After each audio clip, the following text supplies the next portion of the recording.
Tata Nano, world's cheapest or most affordable car, would have turned a decade old by mid-July this year. The use of the future imperfect tense here is deliberate.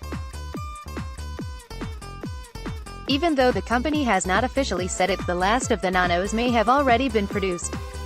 Tata Motors has not produced a single Nano this year so far, January to March, and only one car part from the inventory of 2018 was delivered to customer in February.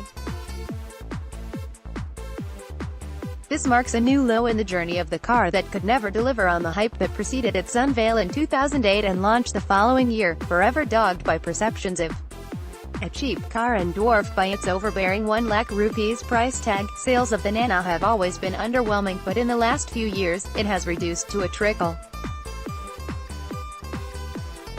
In fiscal 2019, mere 376 Nanos were delivered to customers. That is almost half of what its direct rival, that also happens to be India's best-selling car Maruti Alto, sells in a day.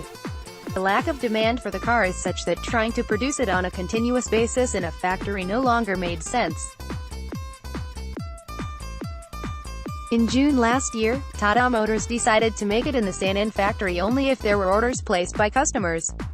It was also the month when sales of the car had hit a new month low of just 3 units. In the subsequent months, Tata kept producing and selling a few of them, on an average 52 cars every month between June and December, but it was evident the end was near. This year, it has quite literally hit rock bottom. The company maintains it has not taken a call if and when it will withdraw the car from the market. Nano's descent into ignominy has been well documented, but it still makes for an engaging read. At its peak in 2011-12, its sales touched 74,527 units.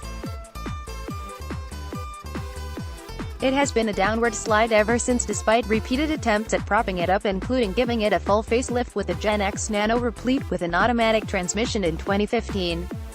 Nothing has worked. The stigma of being a cheap car and questions over its quality and durability that first surfaced after a dozen cars caught fire in its initial days have stuck, but beyond the low sales, there are other reasons that may have precipitated the end.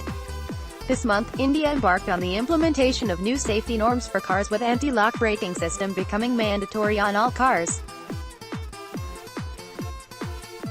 This will be followed by standard driver side airbag, speed warning system, seatbelt reminder, rear parking sensors, and better structural stability to withstand crash testing in ensuing months.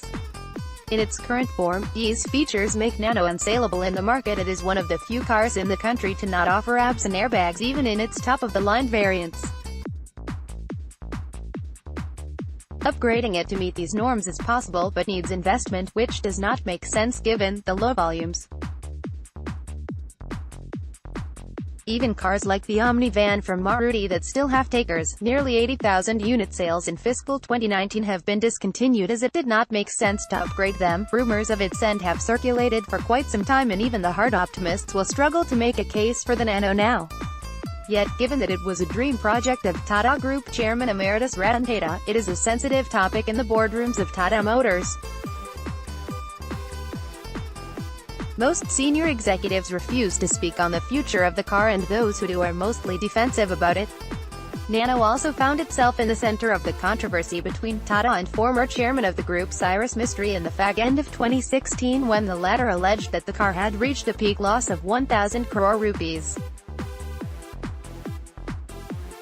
Mistry would go on to say that Tata Motors was unable to close down the project due to emotional reasons. The company may not have spoken, but the customers have.